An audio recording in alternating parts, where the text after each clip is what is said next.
Dennis in Dublin, Georgia. Great to have you, sir. I'm glad you waited. Welcome to the program. Hey, Rush. It's an honor to speak with you. Thank you, sir, very much. The point I'd like to make is that by the logic being used to try to force Trump to sell his businesses, if Bill Gates' father had tried to run for president in 1968, Bill would have had to sell Microsoft.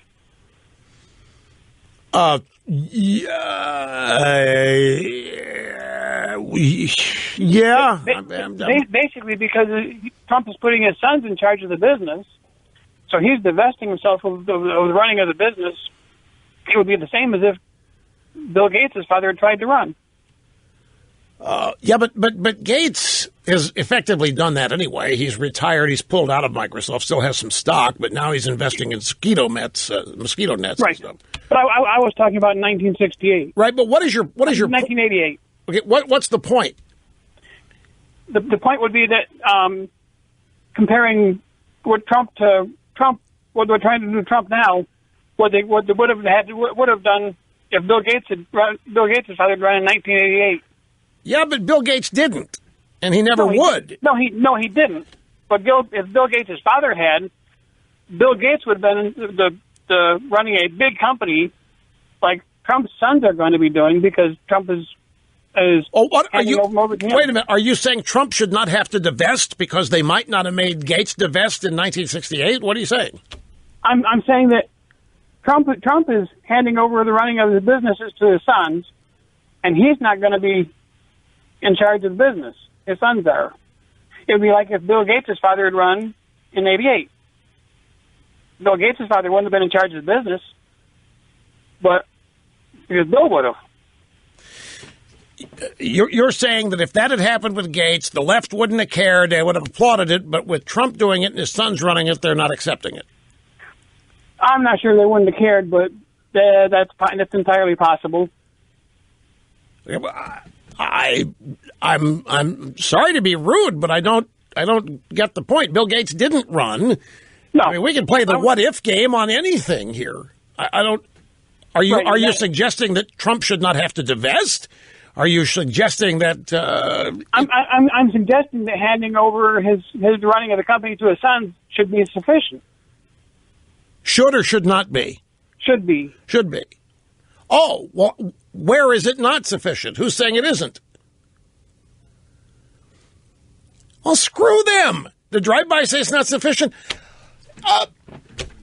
Look, I'm aware of some of these malcontents out there saying that Trump's going to know he's divested to his two sons, but he's going to know what they're doing, and therefore he's going to still have control, and therefore this is not good enough, and therefore this. Trump's lawyer went up, let them challenge it in court if they're not happy with it. Screw it. Why should everything have to be done to please the media?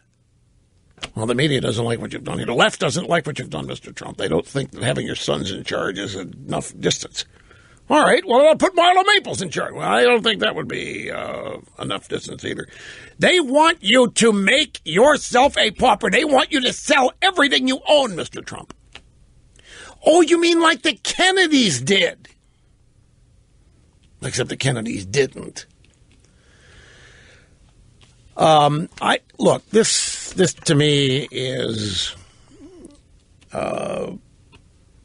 just more of people unhappy Trump won, trying to take their shots.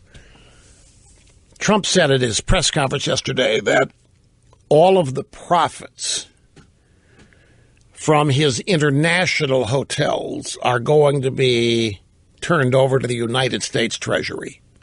And I saw some people even have a problem with that. They think he's playing a game with that because it's only international properties that the profits from which he's giving to the government. What about his domestic hotels? It's okay. I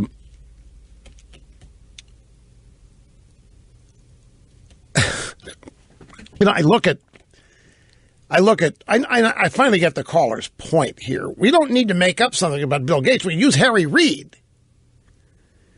You know, Harry Reid comes to Washington from Nevada with a couple of pennies in his pocket, and now he owns half of Nevada, half of California. I'm exaggerating. The guy's a real estate baron.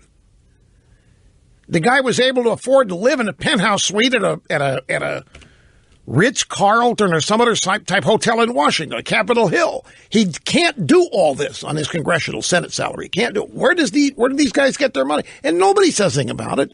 And then they leave public office and head over to some corporation or some lobbying firm, which has been greasing the skids for them all along anyway. And I know what you're saying. Well, but it doesn't make it right just because Harry Reid did it. It doesn't make it right, but I'm just saying nobody ever had a problem with Harry. Nobody ever has a problem with the Democrats doing this stuff. Look at Robert Byrd, for crying out loud. Look at the wealth these people show up and earn after being in Washington for a few years, earning $150,000 a year. It doesn't add up. Trump's wealth happened before he got there.